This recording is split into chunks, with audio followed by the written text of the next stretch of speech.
Right. My name is Rich Schmidt. We're here with Clay Wesson. We're at Domaine Willamette in Dayton. It's January 18th, 2023. Clay, thank you so much for joining us today. Thank you, Rich. First question to get you started is why wine? Why wine is something I've sat with for a while of how, how we wind up in this industry. I know you've done a lot of interviews. You've probably heard a lot of stories from people. I think for me, getting into the wine industry was about connecting with people that were passionate about what they were doing, and there's a very high emphasis on quality. As somebody that's worked in different aspects of the grain industry, coming from the nursery industry, there's times where you're cranking out the same plant out of a greenhouse year after year. Getting into living in McMinnville for 15 years, you started connecting with people in the industry, started connecting with their passion, their kind of excitement of what they were doing, and how every vintage was a little bit different. You didn't want to create the same thing every year because, sometimes Mother Nature wouldn't allow that. And so you got to see these nuances and see these things through the growing season. And so I think that's what initially drew me into the wine industry, was a connection with agriculture where people really, truly cared about the quality. So let's talk about your life before wine a little bit. Tell me about your upbringing and kind of education and how you did end up in Oregon. Yeah, sure. So I'm originally from North Alabama, a small town called Hartselle, about 7,000 or 8,000 people at the time. Grew up there my whole life, and after high school I went to Auburn University, where I took a little bit of time going through business administration, and I had always worked outside, working at golf courses, a lot of outdoor activity work, and I started realizing I wasn't probably going to be extremely happy with business administration, and maybe as a life choice. So I was talking to some friends of mine from my hometown that were going through the horticulture program at Auburn, and it kind of started making a little more sense to me about that. My grandfather was actually a soil agronomist and graduated from Auburn University, and both my mother and father went to Auburn as well. So while I was there, I felt like I was kind of connecting with a lot of my family's history at that beautiful spot in the world, and ended up changed my major halfway through. Not far from getting a minor in business, I went into horticulture. Delayed my graduation quite a bit, but to bring it up to 2007, I did a summer internship in Oregon. I was getting ready to graduate that fall, and I had a free summer and decided to get out and go see what was out across the country. So that summer I worked for Bailey Nurseries. It's located in Yamhill, Oregon. I had a really remarkable 10-week internship, and I had that feeling that when I left, I didn't feel like my time in Oregon was complete. So I went back and I finished my degree and was still on the fence, but was actually offered a job by Bailey Nurseries to return for a assistant grower position in their propagation department, which I had enjoyed during my time as an intern. So made the decision in February of 2000, or made the decision in December, but moved out to Oregon in February of 2008 and landed in McMinnville and have been here since. So, yeah. So tell me about your initial impressions of Oregon. What was it about it that made you think you needed to stay here a little bit longer? Well, for one thing, 10 weeks, although that's a bit of time, especially when you're holding a full-time job, that wasn't a lot of time. I would try to be a weekend warrior and go see things I wanted to see, but there was a list of places I didn't get a chance to even explore. That was one part of it. I love going to Mount Hood, snowboarding, taught myself since I moved to the state, and I also surf off the coast, and so having the mountains and the beach were definitely a draw. Other things is that Alabama can be quite hot, humid, and working outside is not that enjoyable, frankly.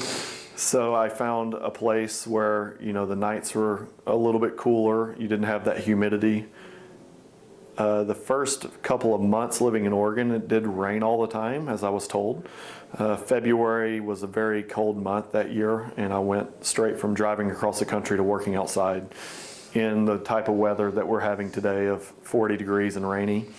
But there was something really kind of refreshing about that. really understand the water cycles and understanding the life forces that we have a benefit of the rain in Oregon. That's why things are so lush. They're growing, and learning to snowboard really got me through those first few winters of realizing that if it's raining in the valley, it's snowing on the mountains, so I had a good escape on the weekend. But yeah, was the impression that I had, and I'm still trying to mark things off my list of things to do in this state. It is a big list. Yeah, for sure. So you're here working on the nursery side. You have a background in horticulture. So tell me about the first couple of years here, and at what point does viticulture start to enter into your kind of life? You know, ironically, so 2008 went by. 2000 and around 2010, I took a trip that was pretty remarkable in my life. I had the ability to go to Nepal and spent a whole month in the month of Nepal, and that was in October of that year. So literally flew out on the 1st and came back on November 1st. Got to see, you know, some kid from Alabama gets to go travel the world and see what's really out there. But while I was there and we're hiking, we hiked around the Monaslu mountain range and the Annapurna. There was a part that we were at 7 days of hiking away from a road with an automobile. And those are those moments where you just realize, like, I'm on my own here. You know, I was with a group of people, but at the same time, you had to have helicopter insurance to even go on that hike, because if something happened, you had to be evacuated, and that was the method. So you kind of get a lot of time, a lot of walking, a lot of meditative space. But I will say I started admiring the agriculture over there, and remember asking the farmers, because I was starting to learn. I'd learned a lot about chemical agriculture, and was always curious. Getting back to my grandfather, he was subscribed to Rodell's organic gardening magazines in the 60s and 70s, and he was practicing that in Alabama. And I always had that question, even through school. Well, why can you not do organics? Why is that not possible? And often it's like, well, I tried that back in 1988 and it didn't work, so it doesn't work. And I just kind of had this notion that looking at it as a challenge, how could we overcome that? But jumping back to the trip in Nepal, we're quite a ways from the road, and I'm asking the farmers, naively, are you guys organically farming, or are you guys, and they were like, what are we going to do? Put the chemicals on a donkey and bring it up the hill? Like, is this a serious question? And I was kind of humbled in that, but ironically, I connected with a plant there that we use in vineyards and other places as a cover crop, buckwheat. But as we were hiking at lower elevation at like 800 feet, I got to watch the farmers in the lower valley planting that seed. And as we're hiking up in elevation, over the course of a week, I got to see that life cycle of a buckwheat, where when we got to about 7,000 feet, they were actually harvesting it and threshing it and making like their food out of it, the buckwheat meal that they were making, kind of pancake type products out of, or food. So that was just interesting to make that connection, and started seeing like, well, we had the green revolution and we had the chemical revolution, and often if you go to school for this, that's kind of the direction they push you towards. And people ask how I got into organics or even biodynamics, and it was like I easily say like I was a better biology student than I was chemistry. Like I'd never really wanted to learn a ton about these things. I was more about the life processes, and that's probably what kind of helped guide me. But getting with that trip really kind of shifted something in my mind. And when I came back to Oregon, it was a life-changing trip, and everybody was, oh, did you see the Blazers game? Did you see these things? It's like, no, I literally just got back. I'm still adjusting, reintegrating what I learned. But not long after that, I actually had a chance I moved from the apartment that I was living in and moved in with Vince Vidrine, who is very much been in the wine industry and been around. I'm not even sure where he's at these days, but he... I was still working for the nursery, but I started kind of tapping in a little bit to the wine industry at that point. And I remember he took me up to Willamette Vineyards, and we were connecting with other folks in the industry, and I was very green. I would go to these tasting events with him and the group of friends, Cheney, his brother eventually, and have the brown bag tastings, and everybody was very curious what I thought because I was not in the industry. I hear that happens with winemakers that, much like I do with the landscapes and vineyards, you look for the flaws. You don't see the flowers because you see the weeds. And that was something that was a really interesting experience. And through them, met a good group of friends that actually Robert Mosier, Larry Mosier, they're both from Alabama, so we had a little connection there. And I believe Robert's at Northwest Wine Company and Larry's at Salina, and made some good friends in the industry. And I do remember Vince telling me at that time, like, you should really look at getting into the wine industry. At that time, I was still pretty content with the nursery world. It's what I went to school for. It's what I felt like I was good at. And once I left Bailey's in 2012, I started working for the Yamhill Soil and Water Conservation District here in the McMinnville area. And left the more corporate nursery setting and went to growing native plants for habitat restoration up at their Miller Woods location.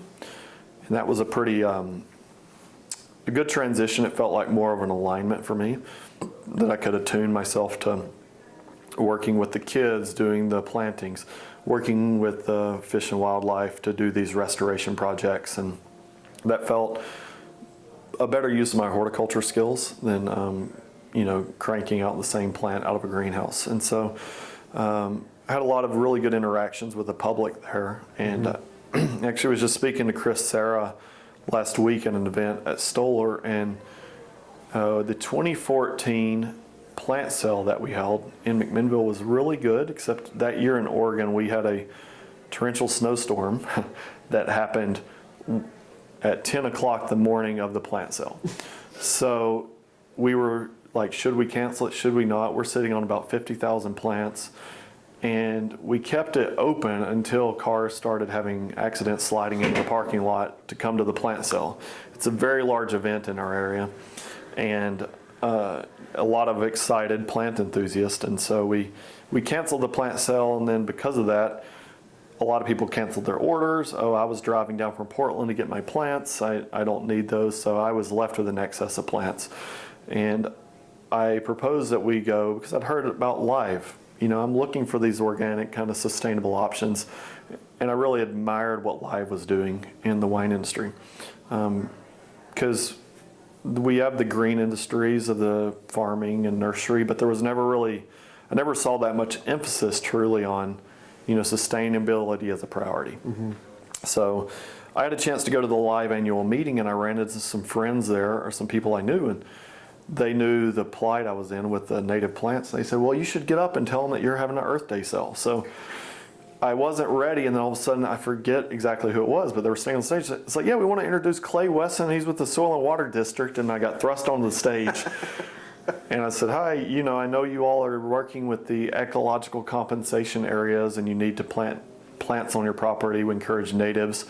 We're having a plant sale. We have great deals. Like, please come buy these plants so I don't have to plant them in the nursery, And it ended up that we had quite a good turnout, and that was like another little connection with the industry. And jumping back, when I was at Bailey Nurseries, I started learning more about organics and kind of started listening to podcasts and audiobooks and listening to Rudolf Steiner's agriculture lectures as a little bit of, just keeping your mind active when you're doing kind of tasks that don't necessarily require that. And I started getting connected around 2013 with the Oregon Biodynamic Group, which I think was complementing my pathway that I was on with the native plant nursery. One thing that was unique was I started shifting away from using synthetic fertilizers and pesticides at that point, which was quite easy in a native plant setting because those plants grow naturally in Oregon. They don't have a ton of pests that you're trying to combat. And often when you sell plants in the wintertime in that setting, they don't have leaves anyway, so customers aren't. It's not retail ready like you'd want in a nursery setting where it has to look perfect for Mother's Day. People would accept a little, quality, because it's a living plant and the next year it'll pick back up. So I wanted to tie that in with the Oregon Biodynamic Group because we have kind of quarterly meetings, and it ties in with the seasons of the year. And so we do the prep making in the fall, and we do the spring unearthing and the summer meeting and a winter study group. And that's really been a backbone of kind of the foundation of going to those groups, having that little bit of recharge. And also selling native plants at that time and being a real enthusiast, putting on workshops for the local community, working with Linfield, I believe, on like some of the camas project that's down in the wetland. And I also had a good friend of mine whose name was Duncan Reed that fell into the sustainability coordinator at Linfield. Mm-hmm. And so I just kind of was surrounding myself with a lot of folks that were enthusiastic about this. And when things were hard, it was always having people to bounce ideas off of and kind of get prodded along your path, if that makes sense. Mm-hmm. So I'll tell you, the reason I tied in the Oregon Biodynamic Group was I'd connected there, and then eventually at the live meeting again with Nadine Lubeck-Basil, who's formerly at Soder, but she's since moved from the area. But she was a little bit of a mentor of mine and helped make some good connections. And one really key connection that I can tie was in 2014. She had connected me with Janie Brooks at Brooks Winery. And that's really what kind of launched me fully from being a nursery salesman into the wine industry, for sure. So in 2014, at that point, as you're getting into the wine industry, where were you? Would you consider yourself to be into biodynamics all the way? Were you still kind of learning about it? Where was your mindset as you entered into the wine industry? Yeah, I saw that. A mentor of mine that's actually from Italy, Adriano Zago, he comes to the area and does workshops, but I was at his most recent one last year at Montanore, and he said a line that really resonated with me that I think impacted me in biodynamics. And he said, I want to remind you all that biodynamics is never the goal. The goal that we're always striving for is quality, and biodynamics is a tool to achieve that quality. And I was practicing it, and I did make acknowledgement that, especially in the native plant nursery, that there was no reason that we needed to spray glyphosate. There was no reason we needed to spray these chemicals. I started getting into like using fermented teas and using the nettles and the comfrey and fermenting it for a while, straining the juice, diluting it, and applying that as a fertilizer, as kind of a natural foliar feed, and started seeing a great response and had a really good chance to do trials and do these types of things of like a control and a treatment. And you got to see kind of the instant impact, darker greens versus kind of lime, light greens, and you started to tell that the plants were healthier. So I was kind of slowly being sold on it, and also that going through life looking for the challenge, can this be done? And in the wine industry, we touched earlier about the early adopters of like the Jimmy Brooks and the Maysara and these other folks that were doing it. You started seeing a little momentum behind it.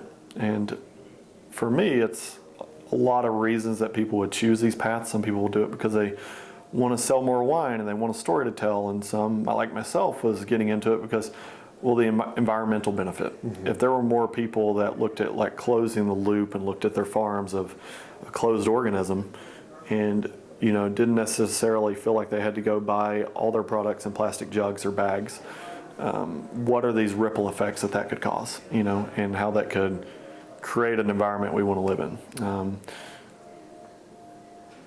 Aldo Leopold said in one of his books that Sand County Almanac that being an ecologist can be very challenging because you're living in a world full of wounds. That if you start to look, you start to see all the problems that a lot of farming decisions have caused. Went through a program to learn that 97% of the Oregon white oaks are no longer in the valley. We plant oak trees to try to rehab sites that would have been great if we could have just not removed the oaks in the first place.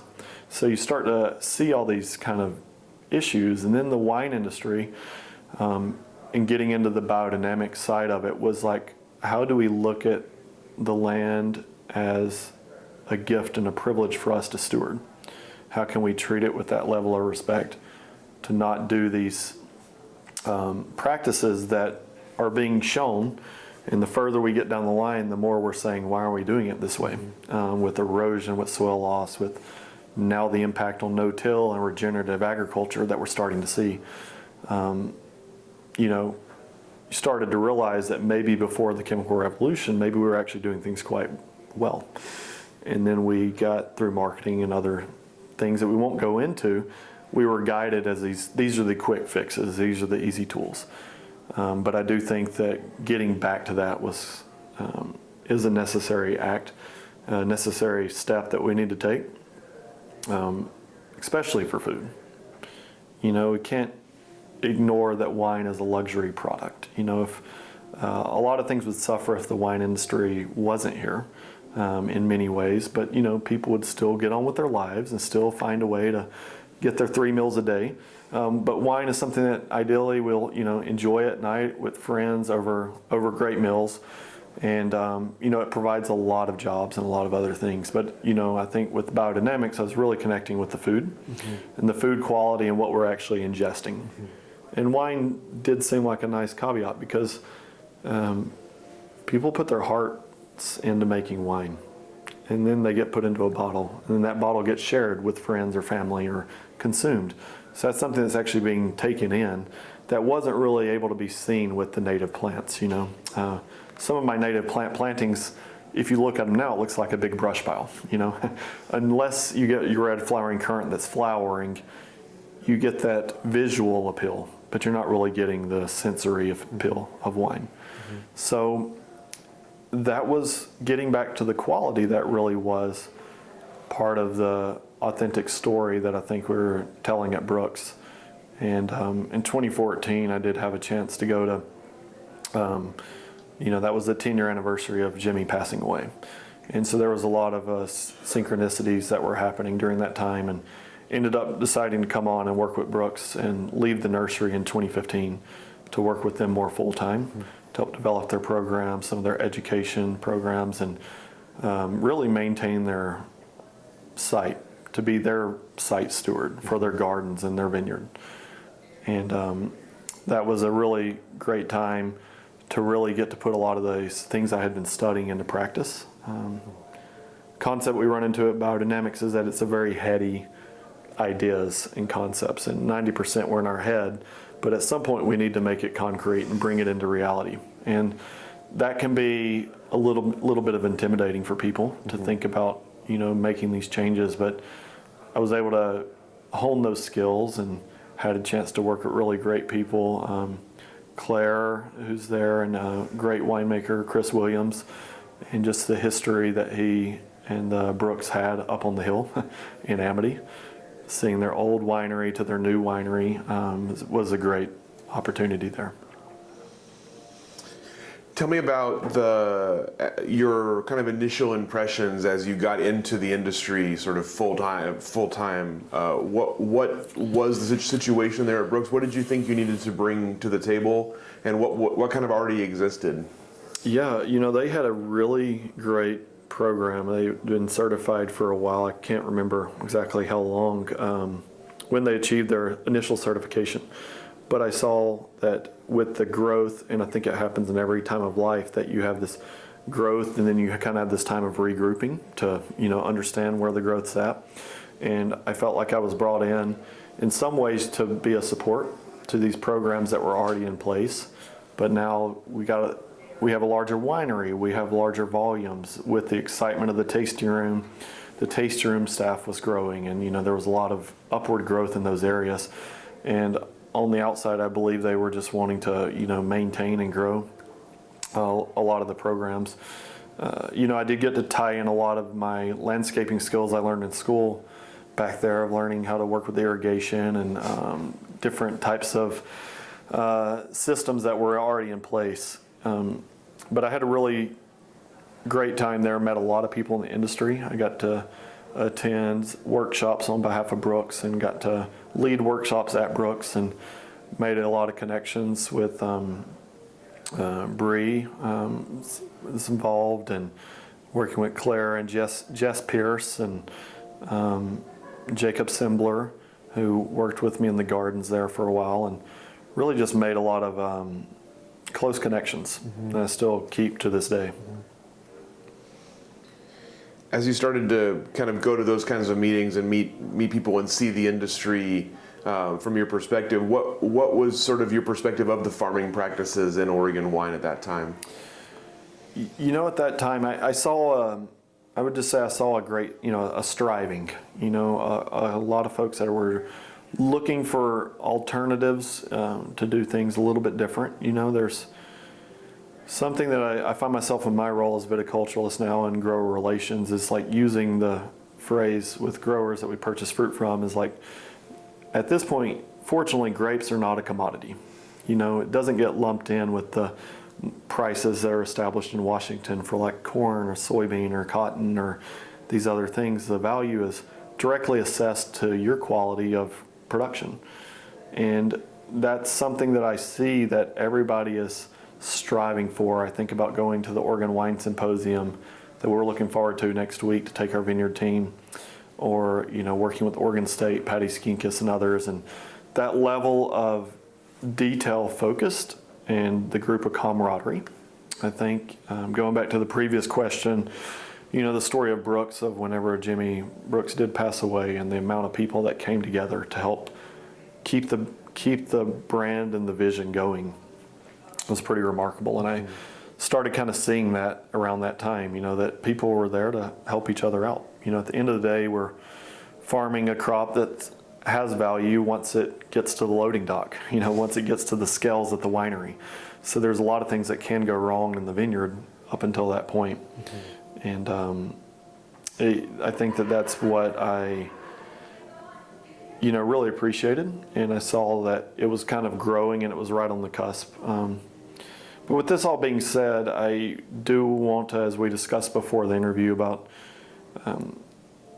not being too dogmatic, not being too rigid. Like, we can have our ideals, but we don't want the ideals to get in the way of, to be ruining friendships or to be creating walls or boundaries for conversation. And that is something I appreciate about the live program, that it's not a all one way or no way. It's a bringing people to the conversation. Because if you people have their guards up, if they feel like you're coming down on them, then you've lost that opportunity to actually connect. And so I was probably very adamantly, like, oh, we should get rid of glyphosate, we should phase out everything.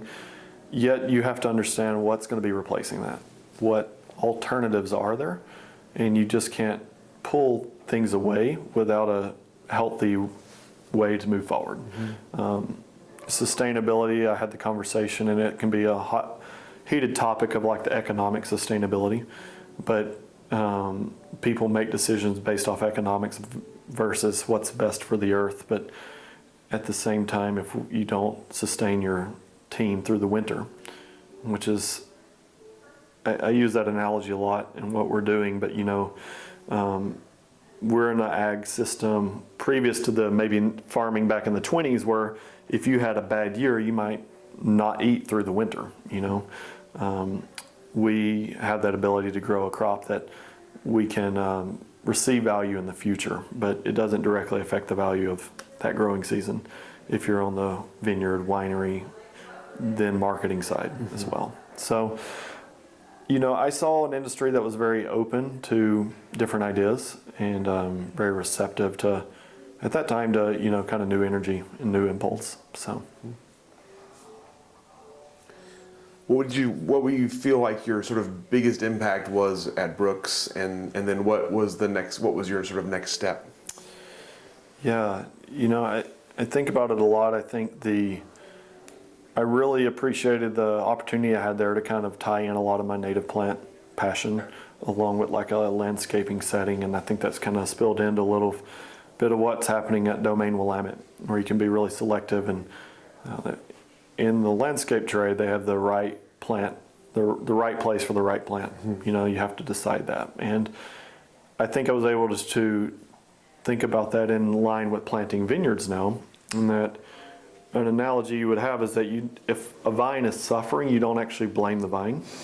You blame the people that put it in that situation. And in talking some of the biodynamics, which I came up with the analogy there was, a plant is directly planted in the soil that it's in. We currently have a computer in our pocket, and all these things that are taking our energy away or taking our attention. A plant, you put it there, it's planted. It doesn't have distractions. It just watches the sun go by, it watches the moon. It's attached a little bit closer to the cosmos than we are.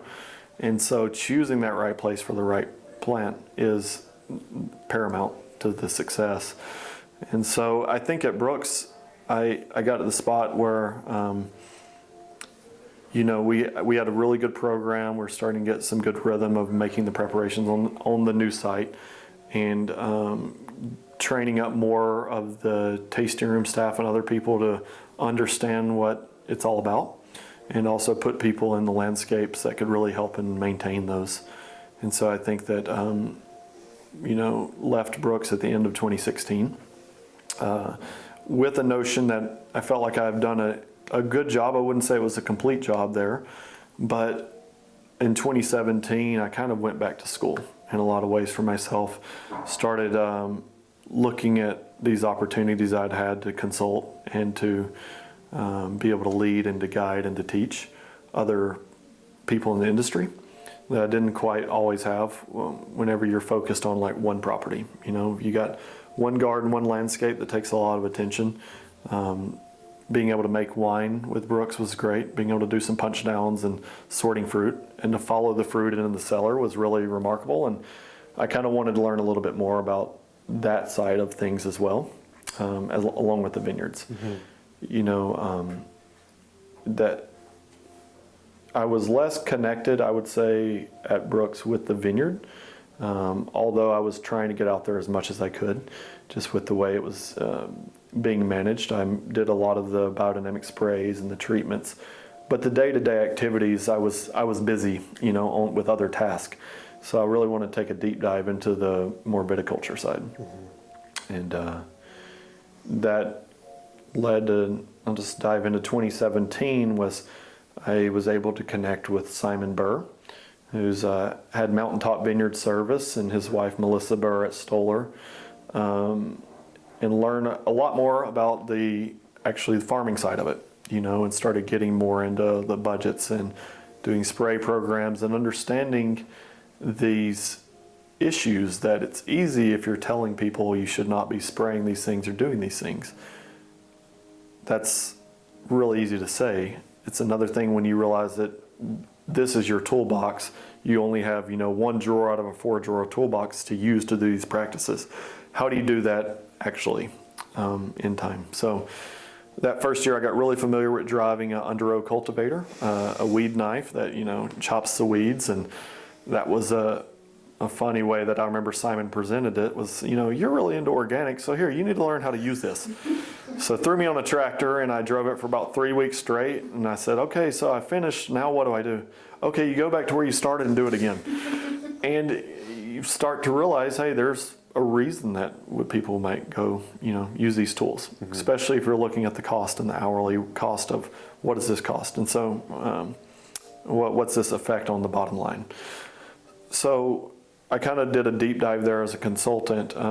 Eventually, he gave me the luxury. I was working with Langlo Estates at the time and a few other smaller vineyards to kind of help guide them through the process of becoming biodynamic certified organic. I was working with Janice Pate at Arlen Vineyard and had some really good friends over those years. And eventually, 2017, I decided, if I want to guide people, in order to be a guide, you need to be able to teach.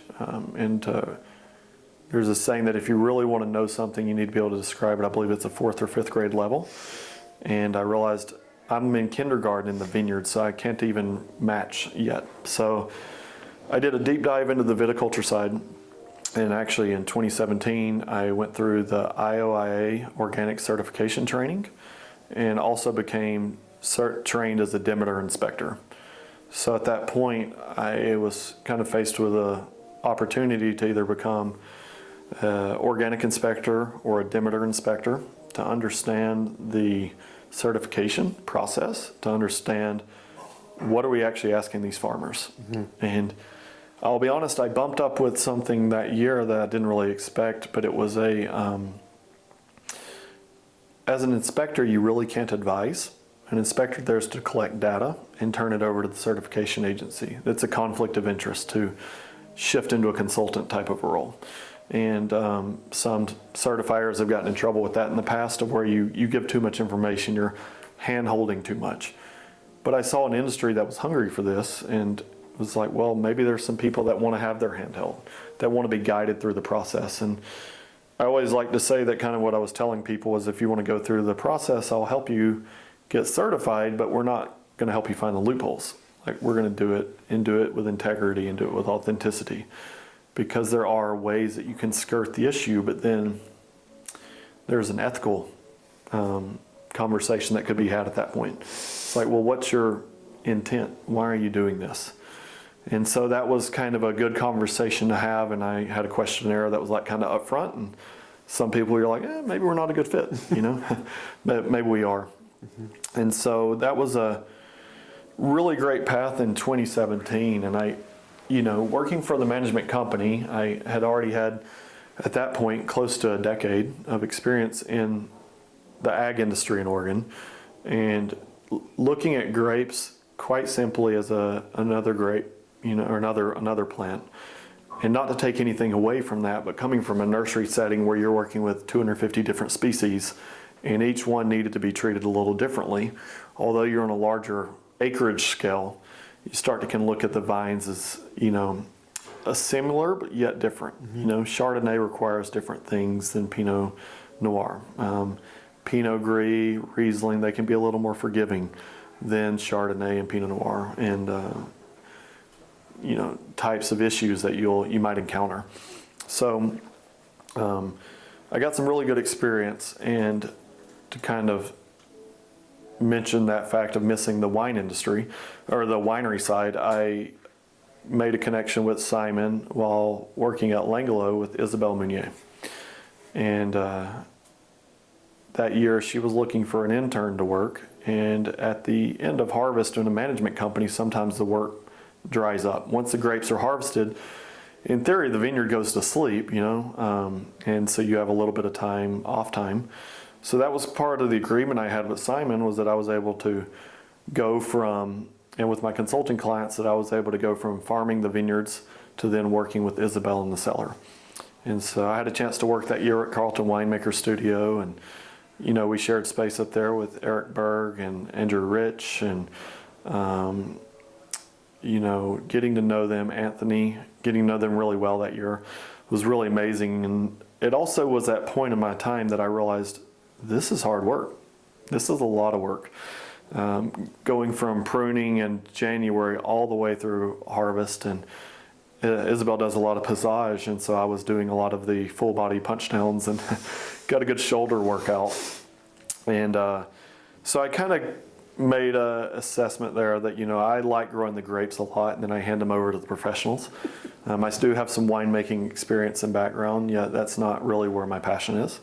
It was truly in the vineyard and with the teams and with that. And that's kind of what led me to near the end of 2017, when I was rethinking about, consulting for 2018, getting some clients lined up. And ironically, that was around that time that Willamette Valley Vineyards had reached out to me, and my good friend and previous winemaker, Joe Ibrahim, had connected to me about a opportunity that was here to help cultivate Domaine Willamette, and to really build and establish a biodynamic program from kind of the ground up. So that was what led me to where I'm at now. Well, before we get to that, I know you have your own thing on the side as well, Unconventional Farm Business and Supply. Yeah. Tell me a little bit about how that came about and how that sort of fits in with all this. Yeah, it ties back to, my friend Nadine, a conversation with that. And, if we always have hindsight, and so we're able to do things backwards. But I The consulting business that I had was called Unconventional Farm Supply. And I likened it not so much a slight on people that are conventional farmers, but where do people get to go for information? And unfortunately, sometimes consultants can have a bad rap of, somebody that's here to help you, give you a really big bill, leave you an invoice and say, I'll see you in a month. Do this, do this, do this. Okay. And, I'll expect your check in 14 days. That wasn't really the approach that I wanted to have. And I also turned down opportunities I had to consult and up in Canada or California, because I really do think that you have to know your sense of place. I can't even begin to touch on a California vineyard on what their needs are. I can't imagine the challenges they have with irrigation and water rights and other issues. And so I can give you the principles and practices to achieve biodynamics certification, but every farm has its own unique, fingerprint.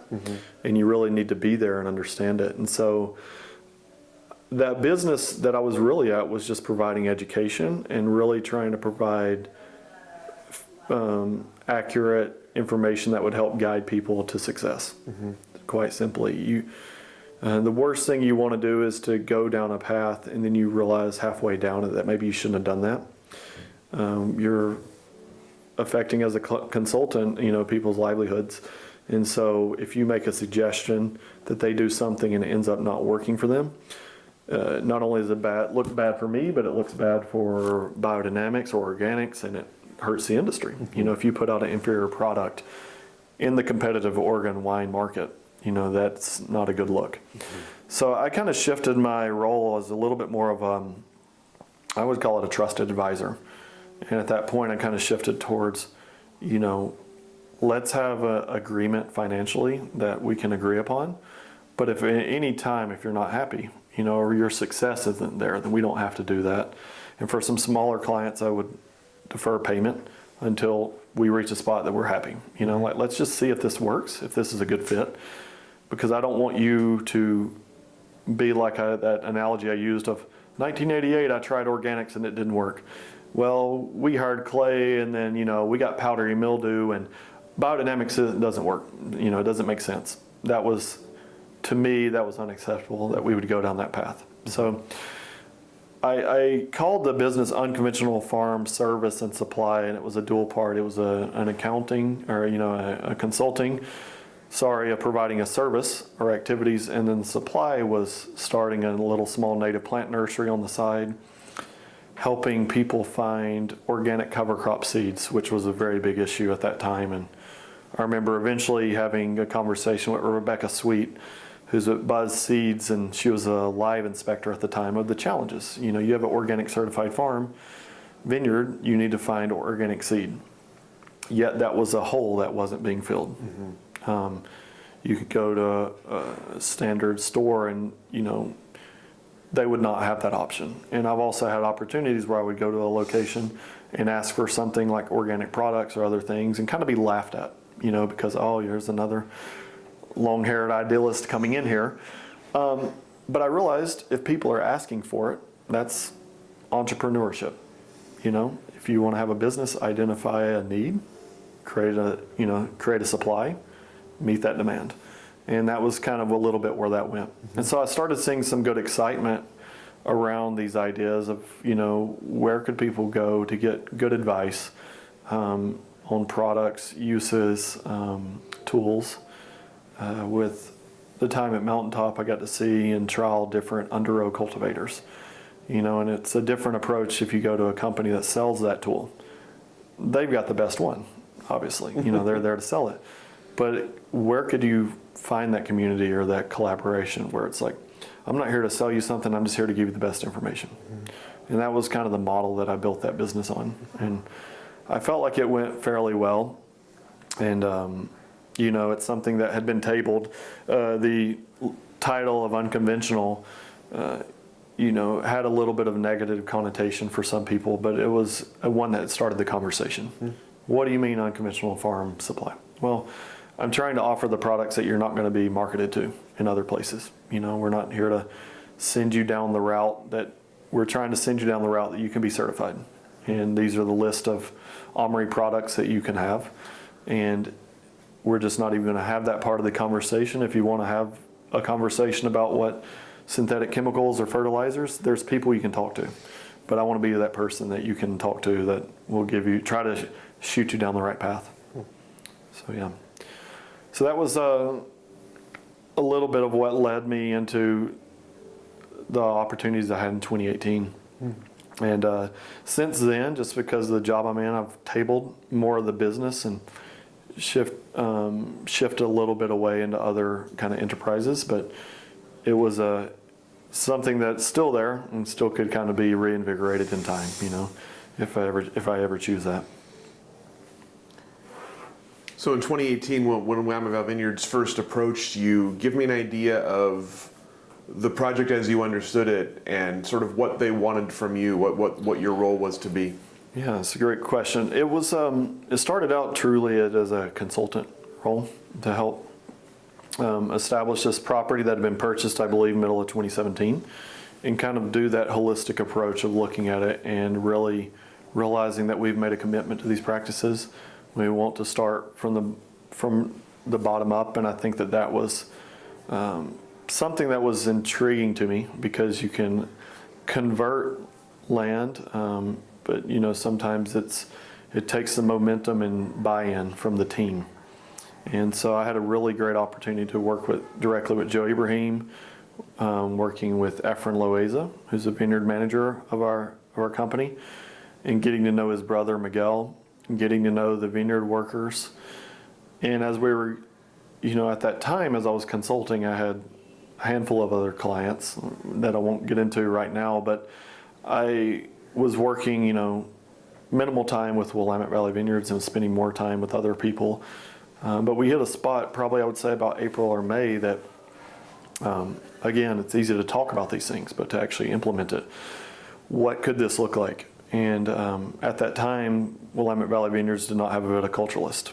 And so my skill set that I had gained, and I was currently in 2018 working with Simon as well as consulting, and to get more time in with the vineyard team pruning, the opportunity arose that I would be able to step into something different with Willamette. And so I had a good conversation in May with Joe, and he was just kind of laying out what the opportunity could look like. I felt a lot of loyalty, and that was hard for the people that I'd already had on the journey. Mm-hmm. And luckily we were able to work out a deal where when I started in June, I was actually able to keep on the clients that I had and keep them through the end of the year.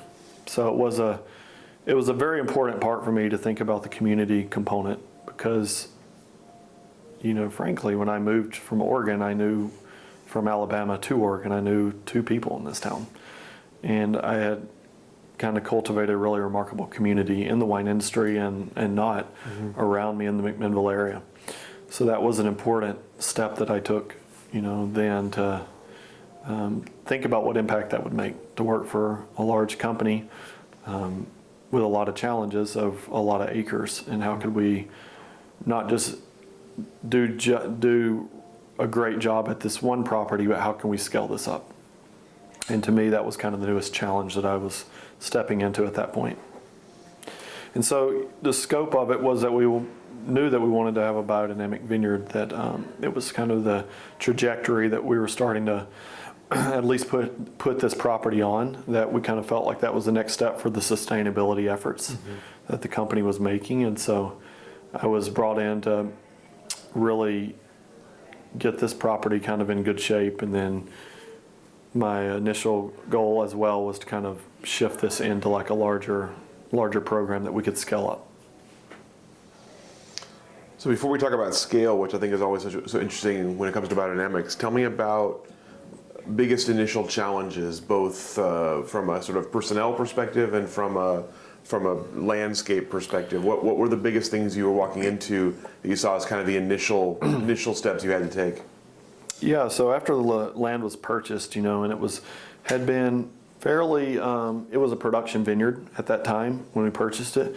And the biggest thing that I like to stress was kind of like the three phrases of it is, you want to start with observation. obviously, what are you seeing? And next, you kind of want to think about like what the intention is. So you're just observing, spending some time on the land, observing it, what your intention is, what the goal, and then then you can kind of tap in a little bit at that point with like what intuition is. And intuition is something that I think a lot of winemakers really do well. That they just know, oh, it's time to rack, or it's not, or they make these choices. And I attribute like intuition as that gut feeling that you have, that we're combining the head, heart, and the mind here. And the gut instinct is that feeling of that kind of knowing. And I've had experiences with that in the nursery setting where you're walking past a greenhouse and you walk by and you feel like something's off. Like there's something a little bit wrong, and then you realize that a breaker had flipped, and indeed those plants weren't getting irrigation. You're walking through a vineyard and you kind of start to see through the observation and the scouting, these are really large canes. What was the production last year? You can almost start to see like, people do pruning weights to kind of determine what your yield might be in the future. And so each one of those are really important. So I think coming onto the property was like, let's make sure we have the right mindset first. Again, what's our intent? What are we doing here? What got us out of bed in the morning? Like why do we choose to do this?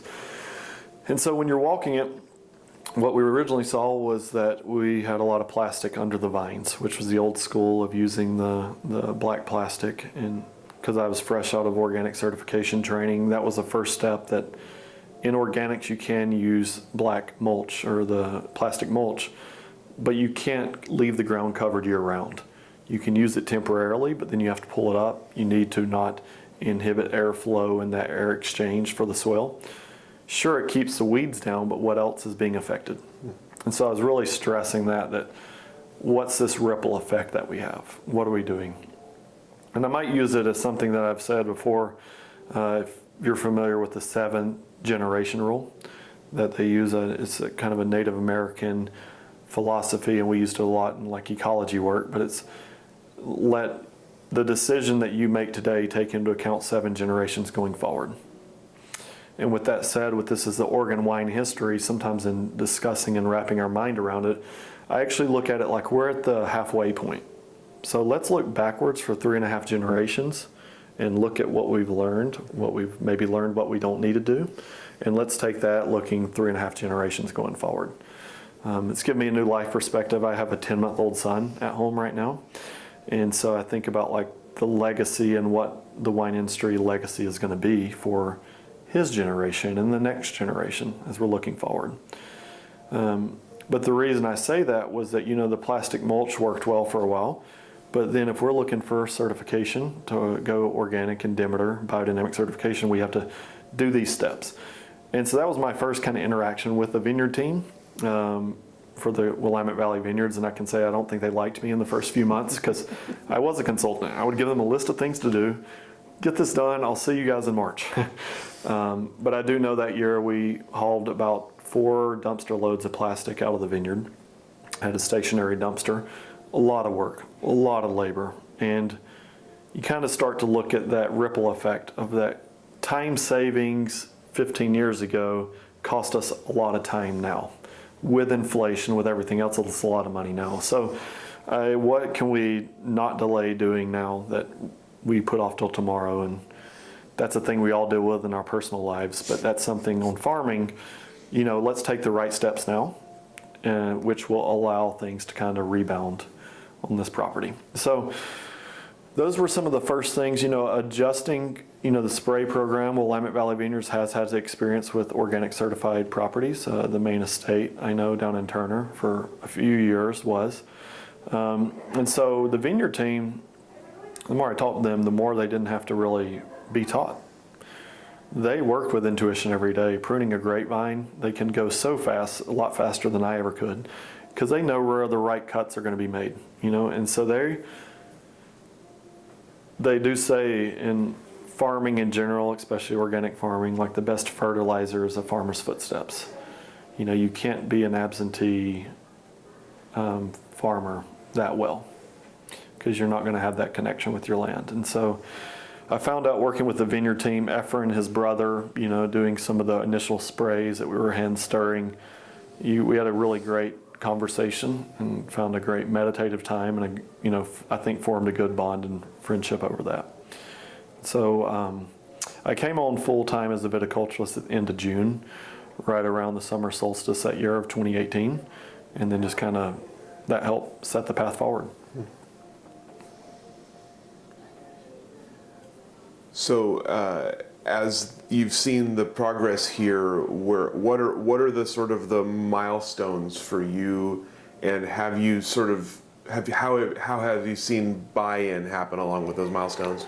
Yeah, as I was telling somebody recently, the first year, generally when you do a conversion, it's going to be fairly okay. The second year is usually when you kind of have your confidence shaken, and that definitely happened here, where if you're looking at the notion of like systemic fungicides and herbicides and different types of things like that, it's a little bit of like a drug withdrawal for the land. It had been so used and been so propped up by these fertilizers and these other tools that you have a little bit of a collapse. But as we know, grapevines are very resilient. They're never going to fully collapse. If you can get through that initial 2 year, things will start to gradually get better. And that's the step that I tell people that, if you can get through the discomfort of the first few years, that's sometimes when people will lose confidence, that in theory, every year is going to be a little bit better than the last. And it is something that we try, especially in farming, you want to avoid stasis. You don't want to be stagnant. The vines are growing, we're growing as humans, our skills are growing individually in whatever we're doing in life, hopefully. And so the skill set, the experience, the land, things are going to gradually improve. And that's something that we strive for. And so you start to see that, but every year has its own challenges. We pretend that we're in control, but we realize year after year that we're not. We're just kind of more trying to work with the natural processes Mother Nature gives us, and kind of guide is not even the expression, but we're trying to allow what's going to happen, and we're adapting to those situations. So, I think that, to your question, it's been really great to see the buy-in, I think, from the team, as well as also with staffing changes and turnovers. There's that kind of reteaching, retooling. These are things that we do, or this is what I heard that we're doing. Are we doing, And so that the turnover has been a little challenging, and loss of through COVID. You have people that, and I'm sure that happens in every field. You get a really great tractor driver that then decides to do something else. Mm-hmm. So then you train the new tractor driver, and we've made some investments here with stirring machines and other things that will help us get the sprays on better. We built compost here on site, and it was really involving our viticulture technician at the time to really help hold a lot of that big picture, and use the expression of planting a seed, in the team's mind, and kind of allowing them to come up with solutions. Mm-hmm. Hey, here's a problem. Let's think about this. We don't have to fix it right now. Let's sit with this and see what comes up with, and run it through those observation and intention and intuition. So, managing a vineyard is a challenge. Managing a vineyard in a construction site has been a little bit of a challenge as well, when you got different people that have their different goals on the property.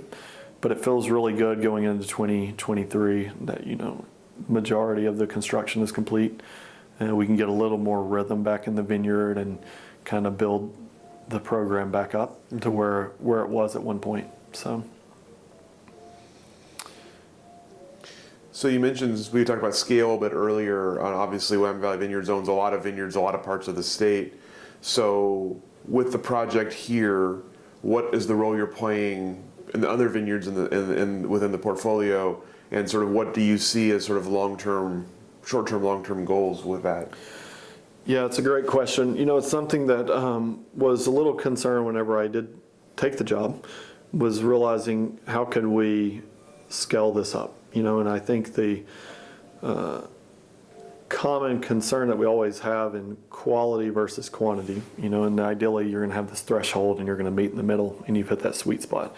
And you kind of got to look at these areas that you might be a little too hyper-focused on quality and you made some fantastic wine, but you made 100 cases of it, and then it sells out quickly, and then you should have maybe scaled up, and then the quantity is where you have so much volume that how can we do this and how can we do it well? Do we have enough space? Do we have enough fermenters, the tanks, and a lot of the winery challenges that a lot of people I think ran into in 2022 with the large yields that we saw across the valley and across the state.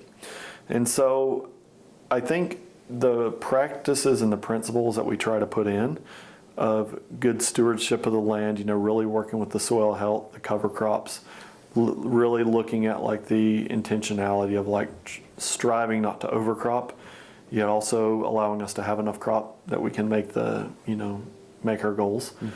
And I think that really striving to be authentic, with like being able to tell that story, has been really important to me. And I think that's where I don't want us to scale up too fast to really hit that spot where your quality starts to suffer. And not that it would indirectly, but as we have experienced over the past couple of years, there's a lot of things out of our control that can affect the quality. And so what are we to, kind of help guide that process?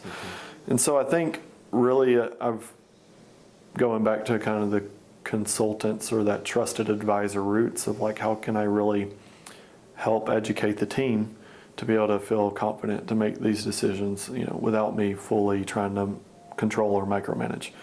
And for me, it's, I think that's the ultimate goal. This time we have when life can be short, as I learned with Jimmy Brooks, and what can we instill that can be carried on beyond, where we're at.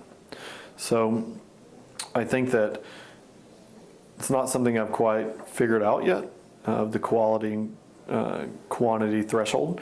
But I do think with the acres and the ability that we have at Willamette, with, as you mentioned, the vineyards and the portfolio and the different labels and the brands and our owners and our really great hospitality team, this place at Domaine Willamette, that we can really showcase and share some of that. So one thing I want to touch on, and I mentioned to you before the interview, is we have our vineyards over in the Walla Walla area and in the Rocks District.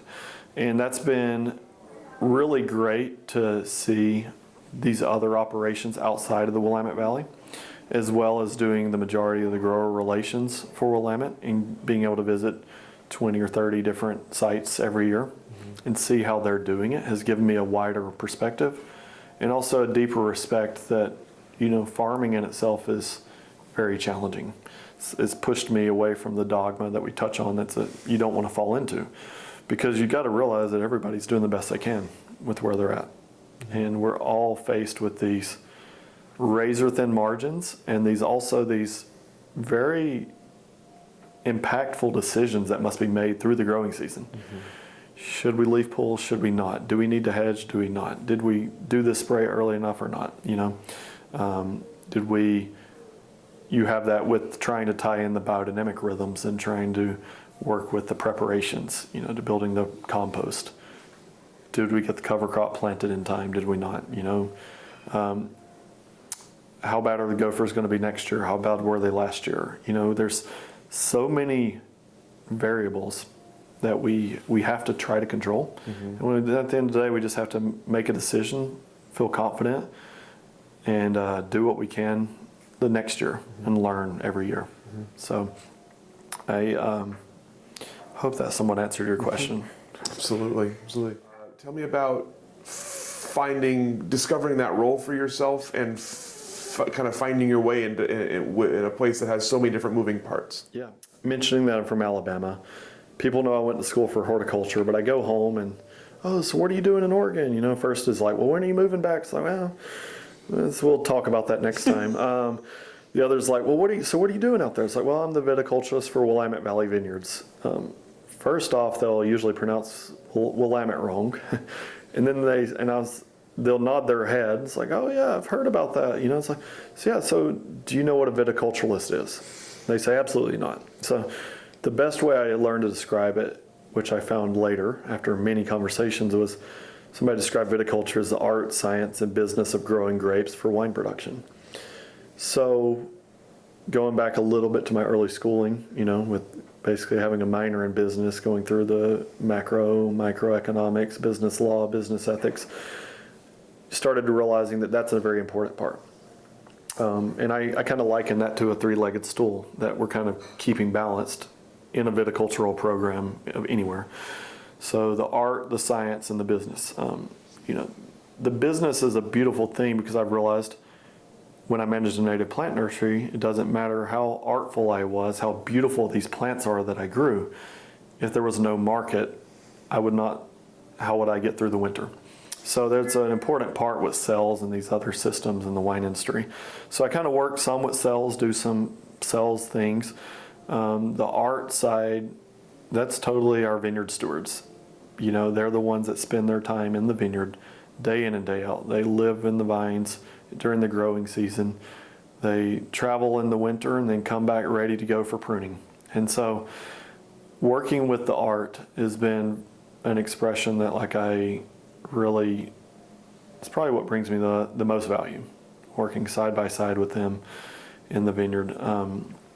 But also looking at these ways, can we tweak it a little bit? What's this?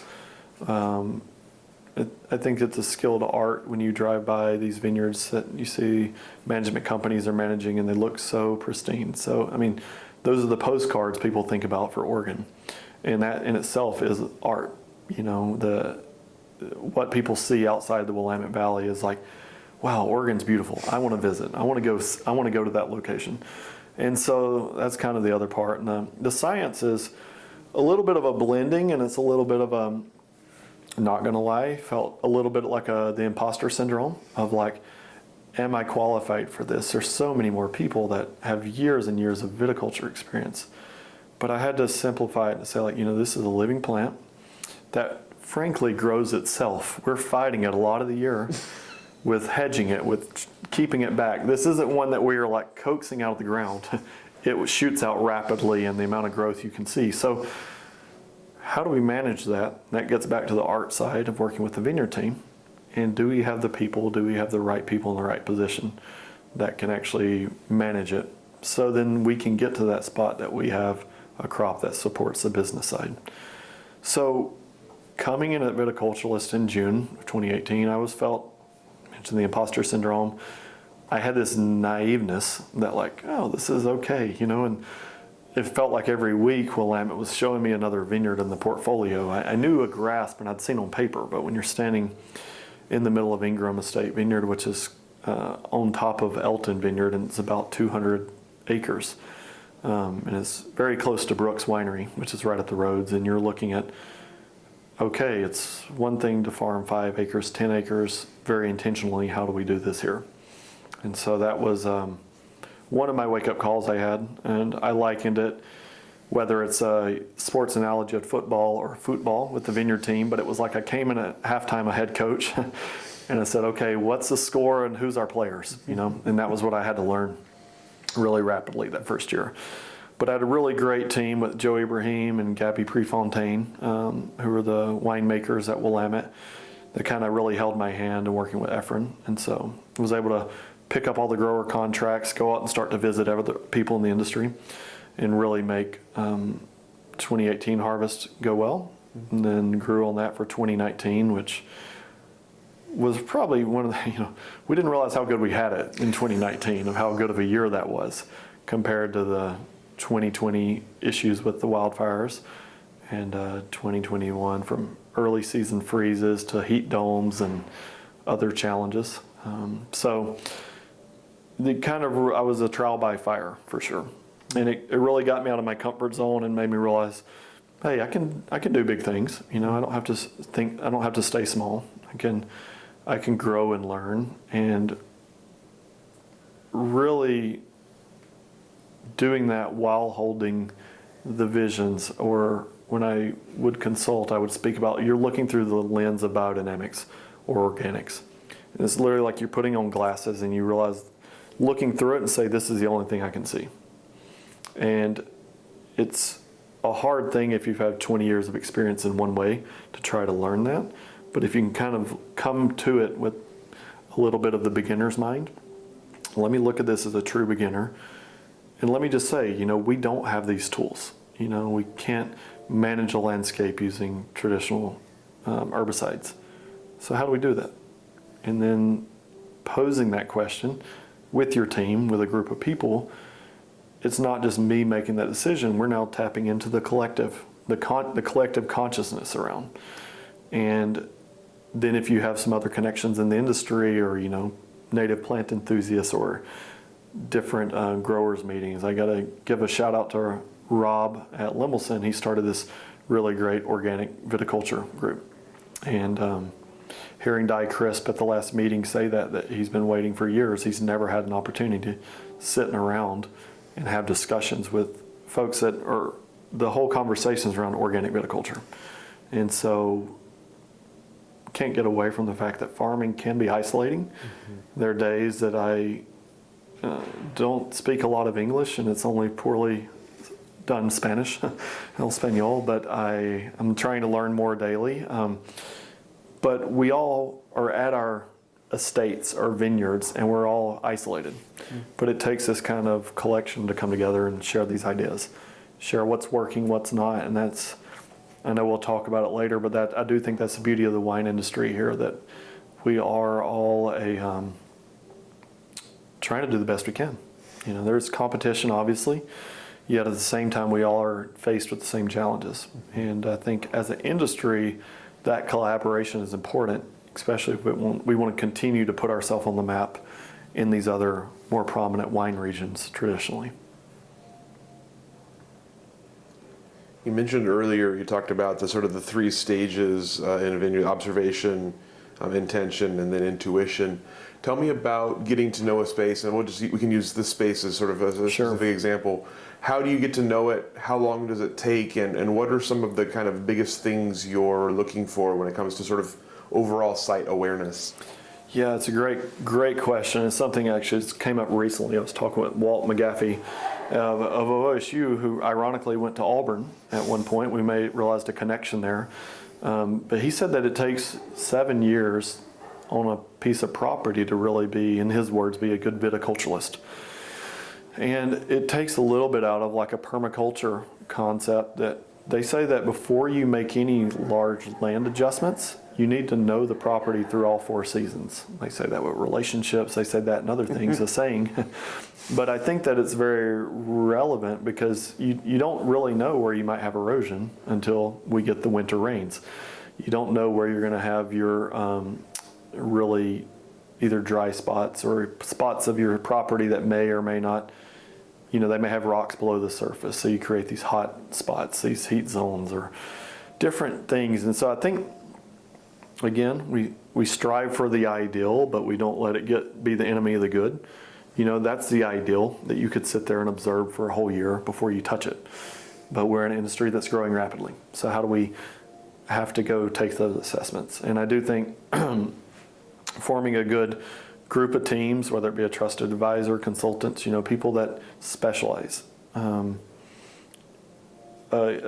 issue I've seen with some biodynamic farms, and I've had it myself, is that you feel like you've got to do everything.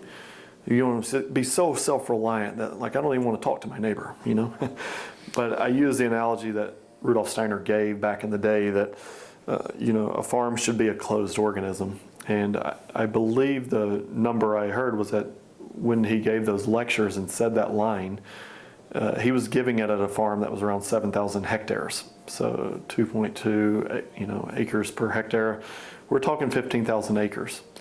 So could you look at your farm organism, the collective again, as an AVA, as a watershed, as a hillside, the southwestern, eastern hillside of the Eola Hills?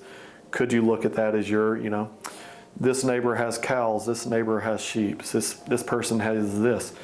Could we work out a deal, And that was what I was trying to put into place at Brooks and, again, trying to do here. Because I realized without the systems in place, you don't have the support to build a foundation off of. And so how do we do that? How can we bring animals onto the property? And how do we make sure that they don't get in the way of the guest, or that the guests, are not in the way of the animals? And how do we do our tractor work in a time that we've, got traffic coming? How does that not interfere? Mm-hmm. And so these are that I think that for this property in itself, it's gone through a transformation. It's gone through a bit of wounding with the development work, but now we're at the part where we allow things to settle. Mm-hmm. And in biodynamics, even in starting the preparations, we work with the natural systems of one is polarity, one is like rhythm and chaos. And so, construction sites are inherently chaotic. A lot of moving parts, a lot of things that seem out of control. That's settling, and now we're starting to find the rhythm again. And so that's what I'm really hoping for here, and I think that development work can be kind of messy. You're having to remove boulders, you're trying to do these types of tasks to get the site prepped. But then you get the vines in the ground, and you can kind of feel like, okay, now we're getting back to that process. So I think to that, I feel like still coming at it with a beginner's mind and realizing that we don't know everything, and every year is a little different. And so walking with some humility there, that I think that's what we're going to be facing. And now on this property specifically, we have a land steward that lives on the property that will be helping in the vineyard, but will also be helping more with the landscapes. We've created a nice opportunity here that the vineyard team wants to come work here at this property because it is kind of a little different. It's not your standard operating procedures. So that's been pretty cool, and we're doing really neat stuff with native plants and really unique seed diversity in the vineyard row that we're starting to really key out. And we really want to get people that are passionate to come work on this property and with our team. So. Along that note, you had mentioned before we started the recording, you mentioned sort of the tragedy that struck last year and sort of what's come out of that. So tell us a little bit about that and sort of how that has affected your work and sort of future plans. Yeah, thank you, Rich. No, it's a challenging topic anytime that we deal with tragedies. And yeah, unfortunately in 2022, my viticultural assistant, Stephanie Woolley, passed away in a car accident. And she had been my summer intern from 2018. So, we had a lot of camaraderie, a lot of experience, and she was somebody that was my right-hand person of helping me really develop the biodynamic programs, was helping me with the certification components, helping me collect data for live, do crop estimates, do all the things that I needed, because at this scale, and trying to bring the quality that I strive for, I needed a lot of help, and so she was that person. But she was an Oregon State student and was on the verge of graduating, which makes it even more tragic. But I will say that Oregon State has given her an honorary degree from there, and Willamette Valley Vineyards and others have been contributing to a scholarship fund. That more will come out in time, but we're going to be given $1,000 a year to the scholarship fund in perpetuity in her honor. She personally made an impact on this property, and there's a lot of things that I will highlight in time. Down by the lower wine shop that you'll see right off 99 is a native hedgerow that had been established years ago, and she had been expanding it every year. And she actually had labeled every plant down there. It still has her tags. And so we're going to kind of probably commemorate her with something down there that we hope to keep expanding and keep enhancing. I mentioned that with the native plants and planting a vineyard, planting a tree, planting anything. That's a little piece of legacy that you're leaving. And she was just really well loved by the vineyard team, and she's definitely missed. So, yeah, and I think it's definitely given me a perspective of, again, how short life is and what we need to not take anything for granted. It also has shown like how challenging it is to find really good help, people that are passionate. And I ask that question, and I do ask that to students. I was able to teach a class last spring at Chemeketa for organic and biodynamic viticulture, which was pretty remarkable, and was able to have Stephanie come shadow parts of the class. As an Oregon State student, she would come at night to come learn, what was going on, and attend field trips. And the class really appreciated her being there. But I started the class with asking people, why'd you get out of bed today? What motivated you? You know, and I ask our vineyard team that occasionally. Like, yes, we do need money, but there's lots of ways you can make money. So why are you here? And I noticed as we approached the wine harvest, they were a little short-handed at the winery. Hey, would you guys like to go work in the winery? And they're like, not really. Like they liked working outside. That's just what a lot of our team loved to do. And so finding some that can maybe do that overlap, that want to work in the vineyard and want to work in the winery. I think that's a next evolution that can really have that buy-in. Look at these programs, UC Davis, others, viticulture and enology. Sometimes it's lumped in together, yet you have the specialized side of going into viticulture and or enology. So often people, once they're in the work field, they find themselves specialized. And so, you know, we want to find people that are passionate. And that was one thing I'll say about Stephanie, that she had enthusiasm. Whether it was hot weathers or whatnot, she would be out there willing to do the task, and that was contagious for our team. And I think even for me, it kept me motivated through the really challenging times. So she'll be missed, and I hope we can do the best we can to honor her legacy. That I know for a fact our wines would not be as good without her impact. So, yeah. Thank you for asking. So sort of one last sort of question before we get into kind of a bigger scale thing. I'm curious, you obviously have talked about 2020 and the challenges of 2020 and of 2021. So tell me about biggest takeaways from years like 2020 and 2021 with the smoky harvest and then the heat dome and the late season freeze. What do you take away from that, and what does it sort of help you with as you kind of look to the future of this site? Yeah, so I think that going back to 2020, and I can speak primarily on just like the physical toll that, it took on everybody and the emotional toll, besides the wine quality, which I think in so many ways turned out to be a lot better than a lot of people expected. Because I think perception is something that we have to work with very delicately in this industry, because a lot of things hinge on perception. Even wine quality, and I say that with I may like a wine, but you perceive it to be a good wine.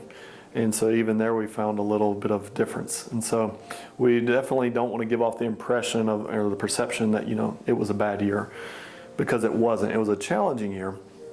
And I think it was just the uncertainty that we all experienced in no matter what part of the state you were in. And, I'll just go back to my viticulture assistant, Stephanie. She lived over in Lyons, Oregon, which was over well east of Salem, and they were in like that code 3 evacuation. And during the middle of harvest, when we're trying to navigate everything, there was about 72 hours we could not get in touch with her because she was part of the evacuation in towers. And so we're trying to go to work every day and figure out how we can harvest through, and checking air quality while my assistant is missing, and we don't know her status and where we're at. And so there was a lot of strain on the vineyard teams. There was a lot of challenges where, the vineyard team had worked all year on this crop. They don't want to let it go to waste. They want to harvest it. So we had to work with that of saying, we're not picking, the air quality is not good, stay home. But even if you were anywhere, there wasn't a lot of good air quality anywhere. For us for a little bit of time. So, we navigated that and made it, and it was a great vintage. And the one thing that was kind of lost was we were slightly nervous when the fire started, because that weekend was supposed to be very, very hot, which did contribute to the fires getting spread. But we were worried about, what are 3 days of 100-degree temperature going to affect the grapes? Are we going to have shriveling? Are we going to, have a situation? Ended up that we had a good, high enough cover that we were able to, moderate the temperatures. But that year was a challenge. And then I think the winter of 2021, we had the freeze and the ice storm, which it's ironic living in McMinnville because we're fairly well protected, but in the Yola Hills, they lose power for 10 days, or a lot of our vineyard sites have a lot of trees down, a lot of broken deer fences. And so there's quite a lot of cleanup that happened after that. But you start to see the weather systems, the climate getting a bit more chaotic. And I do think what comes out of those years was that resiliency. Much like I stated when I took the position, I was a little bit overwhelmed, obviously. You never really realize how resilient you are till you get through the catastrophe. And I think with the heat dome in 2021, which was a bit of a challenge that year in June, where it was a remarkable heat wave, that I found myself trying to go to my scientific brain when I was asked at a budget meeting, so what is this weather going to do to the grapes? And I started trying to explain scientifically what's going to shut down and the stomatas are going to close, and and I just said, frankly, I don't know. I don't know. I don't think anybody really knows. We're going to do the best we can. We're going to irrigate where we can. We're going to be as prepared and really try to build in the resilience into our system. And so I'm pretty proud of the way that we do farm, and that we're wanting the grapes to be self-sufficient. They need to be resilient. We'll irrigate some initially to get them established, but then we pull that because we want the roots to find their way downwards. And so luckily our vineyards did okay. That the heat dome hit during a time where the grapes were at a spot where they would not be affected. So, but then you realize that the buds and the fruit the fruitfulness is formed in June of the previous year for the following vintage. So we were very anxious and nervous again for 2022. What does this mean? Did all the buds that were below surface get torched? Are we going to have a low year? Are we going to have bad year? In 2021, we also had the rain during bloom, which was the challenging to have the rain during bloom, then the following heat dome that just really threw us through a boomerang or a pinball machine of challenges. So I think that vintage turned out well. At that point, I'd say the 2021 vintage was the one that I was probably the most successful with. I felt the most confident with. The fruit quality it was probably one of the best vintages I'd had a hand in, because although all the early season chaos, things kind of came out. The vines kind of ironically with the rain had cropped themselves to a good crop level where we weren't overcropped. And so it gave us a little more confidence going into the next vintage. So I want to pull back a little bit and kind of look at the industry a bit more kind of in general. Tell me about changes you've seen in Oregon wine as you've been a part of it, particularly on the biodynamic and sort of the viticulture side, but in any other realm as well. What does the industry look like to you now as we kick off 2023? Yeah, so, in my time in the industry, and we'll go back to even 2012, I saw a lot of camaraderie, a lot of friendships, deep friendships, and I, do see a little bit more of the competitiveness that's coming in, and a little bit more of consolidations of outfits. There's obviously some big money that have came into the scene, and I sometimes call them resource extractors that are taking the valuable product we have in Oregon and taking the profits and sending them elsewhere, out of our communities. But at the same time, that does provide a lot of jobs and a lot of growth to our area. And so I think, starting on the larger scale, and I get to interact with a lot of growers ourselves and buy fruit and purchase to help us meet our demands where our states aren't quite there yet.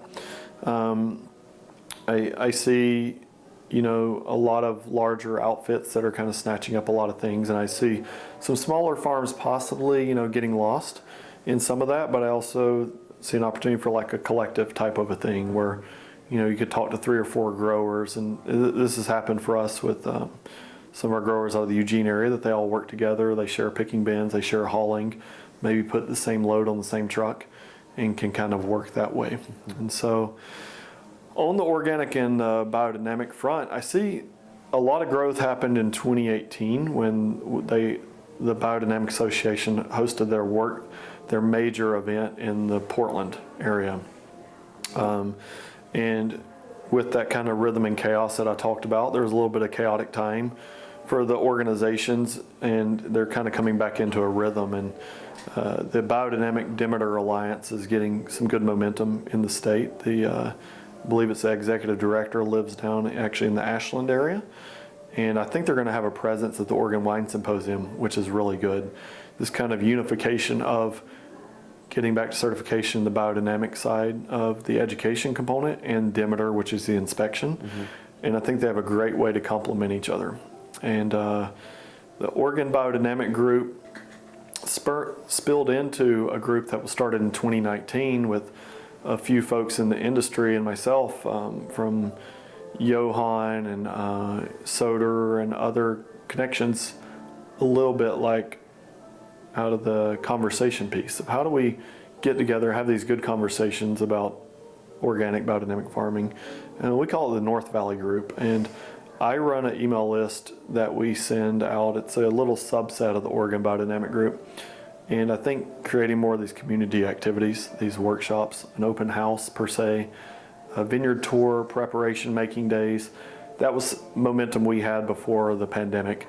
And then that kind of fractured everything. We realized this group does better when they meet in person, not over Zoom, because we're all farmers, we're all busy, we rarely find a time we can coordinate, but if we can get together over coffee or a glass of wine, that worked out better. But that's been a unique group. It's about 85 people on the email list right now. And I think that after everything is, the dust is settled, this kind of regrouping and getting this community together again can be a really productive thing. So I see that there's going to be more opportunities for vineyards to be certified, ways I hear that they're going to streamline some of the process to make it less cost inhibitive and easier, and as well be able to provide that education. And that comes with the regional groups of that model to say, you know, you're having some problems, you're not isolated on an island, call these people, see if you guys can come to a solution. And I think that's will be the next area. What else do you see as you look ahead for the Oregon wine industry? You know, I see a lot of growth, and my hope is that it can be a sustainable growth. That we have, getting back to how I started in the native plant world, you know, and that talking about the precious oak savannas and oak woodlands that we have. You know, I would hate to see more of those removed for vineyards. I think there's a lot of ground opportunities, and you touched on earlier for like this site that we thought we were going to get hit with a little bit of frost because it was lower elevation, and we did get affected some, but it was not as bad as we thought. And I think finding these site specifics that as people are planting vineyards, you know, it's always been the notion that we need to plant up on the hill, and I think that's still very important to look for, but a lot of those parcels are being already purchased, or you know, and so I think the industry in itself is growing at a rate that's sustainable right now, but we just need to make sure that it doesn't get into the supply-demand type scenario where the farmers are, you know, not getting the value out of their fruit because there's so much supply. And the demand, I think, will be there with other folks that are developing new wineries and, you know, branching out and growing their brands. And I think at Willamette Valley Vineyards, we're looking at that trajectory of, you know, planting vineyards to support our growth, as well as support the other tasting locations that we've opened up, and just to make sure that we have enough for our owners and our enthusiasts that we have on site. And so I see it getting slightly more competitive. I hope we don't lose the community feel. It's kind of felt that I've appreciated, but we'll see, you know. What about as you look ahead for yourself? What are some of the things you're looking forward to, both here at Willamette Valley, beyond that, and are there sort of projects, goals that you have in mind? Yeah, you know, I think for myself, I've done, especially having a child, it gives you a different perspective of what's important, you know, and thinking about trying to leave healthy legacy, if you will. And so I'm happy, very happy with Willamette, and I think the way that we've been developing the vineyards and building out the teams, I think that we're in the same challenges as a lot of folks of finding the right team and getting the right people in the right positions to support that, you know, to build that foundation. You know, doing work with my wife around flowers and cut flowers is something that's been intriguing me for a while, and going always back to that kind of ethic I have of like, can we do this organically? Can we look at doing it the most land ethical way that we can?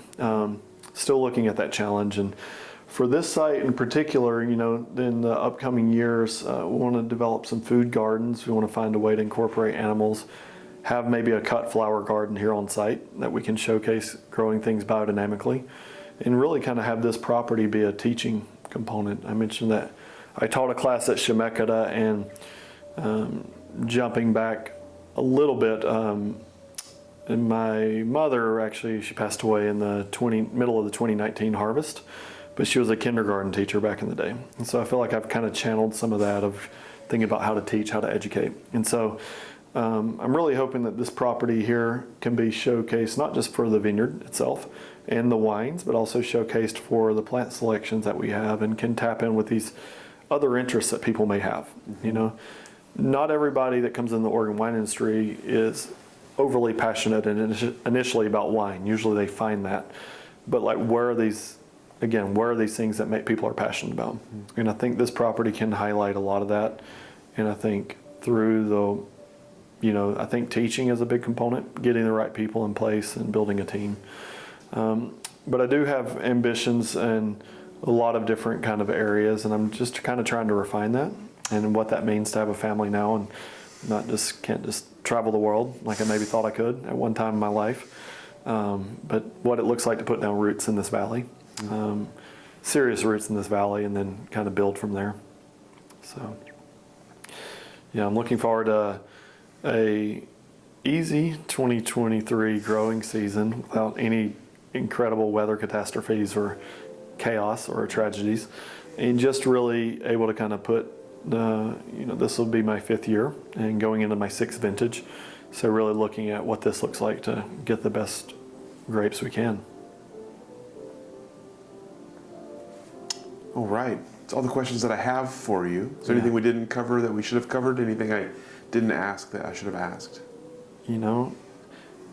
It's the first time I've done something like this, so it's I don't have a lot more. There's probably more I could talk about and drop a lot of names. I have just so many friends that I just really lean on that get you through like the hard times.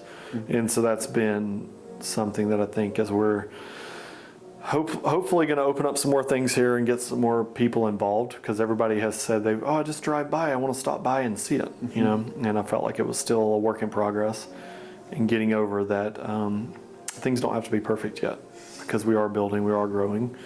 And so I do want to bring some more people up and showcase what we've been working for. And I think you said that you've been doing this, 11 years? So how many interviews have you guys done? We have almost 700 now in the collection. Almost 700. Yeah, so we've done like 600 ourselves, something like that. Yeah. That's a lot. That's a lot. Well, I will say I did bring these. It was kind of funny last night as I was thinking about preparing in this wine history. And I use that analogy of looking back, but I have these books that you guys I'm sure have, Oregon Wine Growers. We sure do. Some of these at Willamette, walking into the history, and I didn't really touch on it, but I was born in 1983. It was a great year for a lot of things. We're sitting in this room at Domaine Willamette that's dedicated to Elton Vineyard that was planted in '83, as well as Willamette Valley Vineyards was more or less founded and started in 1983. But I am a book nerd, kind of librarian as well. I was the librarian of the Oregon Biodynamic Group, and it's really where I got to do a deep dive into biodynamics of these really expensive out-of-print books. But this book here was in the library at Willamette Valley Vineyards, and you can tell so much research. And I want to highlight somebody that I admire, Ted Castile, Bethel Heights, and I was rereading through the chapter, and it was basically summed it up pretty well. This is talking about rootstocks and talking about choosing crops. But his line for plant materials, and he said this: when you strip away the romance, grape growing is mainly just a lot of hard work.